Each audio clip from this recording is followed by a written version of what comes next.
Okay, Maestro Nagano, thank you for being here. Thank you for having me. From your experience with Music for Children program, how important is the educational role and the task of an artist? Well, when I came to Montreal and also when I came to Hamburg, Germany, the orchestra was in a period of transition, both of them. And there were problems with having the hall filled to capacity.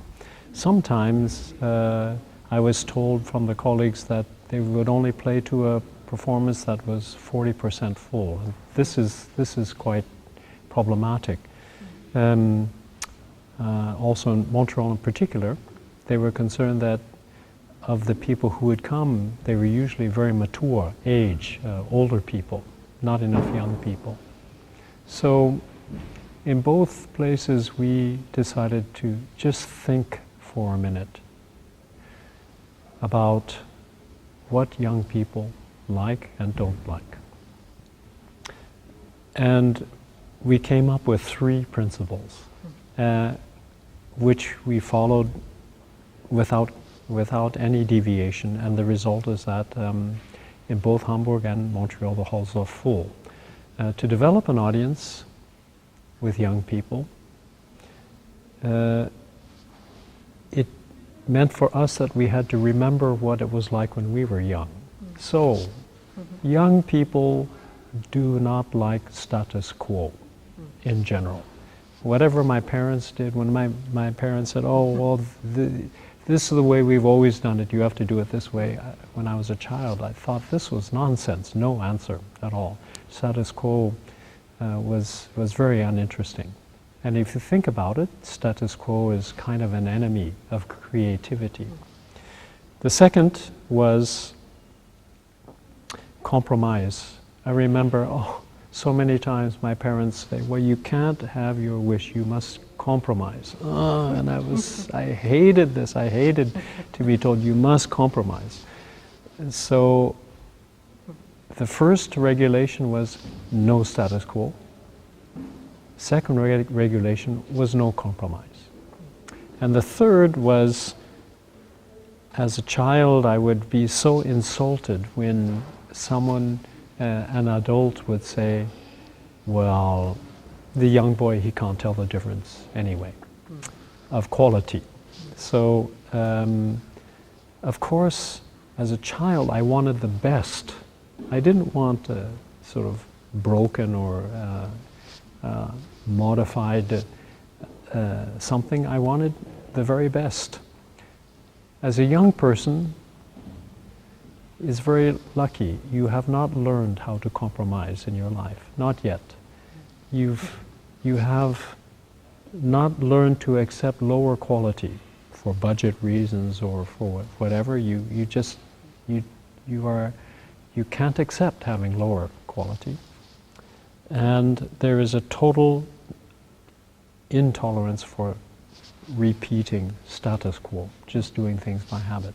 So we applied these 3 rules without exception in all of our programming. Maybe it could be said that to underestimate the intelligence and sophistication of your audiences as a performing institution is one of the most terrible things you can do, because then the audience, they will either leave you or they will become disinterested.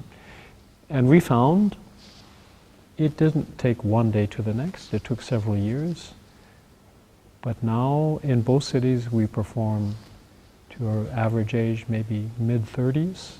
So it's become very, very young. Many teenagers, many 20-year-olds, many children come to our concerts. But the non-compromise, it means that we don't play entertaining music. We will do a Pierre Boulez cycle. We will do a cycle of Anton Bruckner symphonies. We will combine concerts to make a very long evening of maybe 2 hours of music. No compromise in quality. We rehearse everything. For children's concerts, we will still do 3, 4 rehearsals to make sure that the quality is especially the highest, because as I said, for young people, they're so hungry for high quality. And we structure the programs so that they're full of surprises, based on musicology or history or anthropology or sociology, but definitely not routine. So I think that's how we have learned to be relevant for the next generation. Today's concert, you will perform Brahms' Violin Concerto and Bartók's Concerto for Orchestra. Both pieces use similar motifs and rhythms. What do these pieces mean to you? Both pieces are really loved parts of the repertoire. They're very popular with audiences. But usually, when one thinks of Béla Bartók, you think of the 20th century. And when one thinks of Johannes Brahms, we think of the 19th century. We think of Brahms as sort of conservative, tied to the Romantic era, and Bartók as a pioneer pushing forward into the 20th century. But actually, this program was put together to examine where Brahms and Bartók are the same, where they overlap. At the time of young Bartók, and when Brahms was at the height of his creativity, was of course the period of the great Austro-Hungarian Empire, a huge empire that embraced all of the Hungarian culture, the Austrian culture, and Bohemia, Czechoslovakia would be the Czech Republic, Slovak Republic. And if you think about geography, Vienna and Budapest are not so far apart. They're, in fact, really amazingly close. It takes less than an hour to go from one city to the other. And during the days of the empire, the exchange between the two cities was very vital and very immediate, very, very active. That is to say that the world in which Bartók grew up in, and the aesthetics and the dances and the folk music, were the same that Brahms discovered when he moved from Hamburg to Vienna. That's why, for example, some of Brahms's music, say for example the Hungarian dances, are so famous, because there was no difference between these cultures. They were one and the same. And also why, when one listens to the Concerto for Orchestra, one hears a deep and rich orchestra tradition, like in the Romantic era of the 19th century. In reality, there were quite a number of years when Béla Bartók and Brahms's lives overlapped. It's just that one went on into the 20th century, and the other died just before the beginning of the 20th century. So this program, yes, it explores the similarities between the two, and we try to show that it is the same culture, the same rhythms, the same motives, the same kind of dance forms, and the same combination of seriousness and yet entertainment at the same time.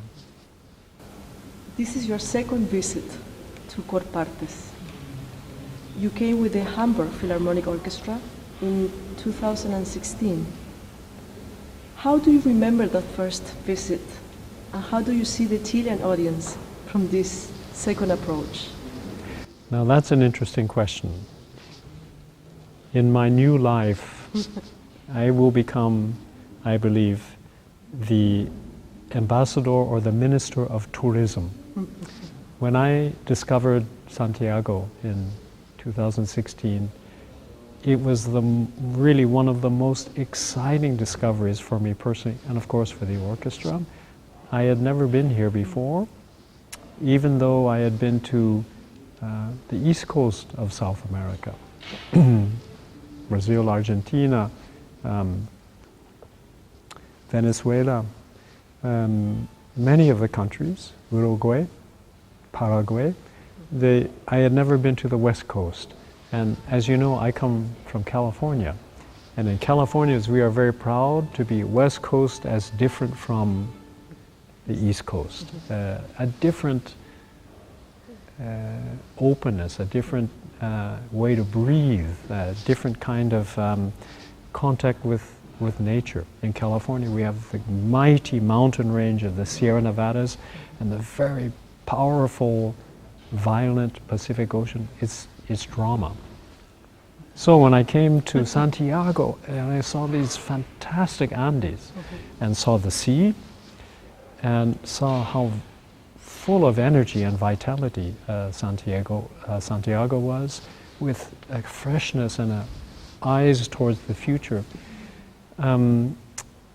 Returning to Europe, I could not stop talking about how fantastic Santiago. So I became the Minister of Tourism for Chile. I described the magnificent geography, the wonderful nature here, and of course the passion of the Chilean audiences. So I've unfortunately only been to Santiago. So I hope someday to return and discover the rest of Chile, because of course it's a very large country. Well, thank you very much. Thank you. And enjoy your concert. Thank you very much.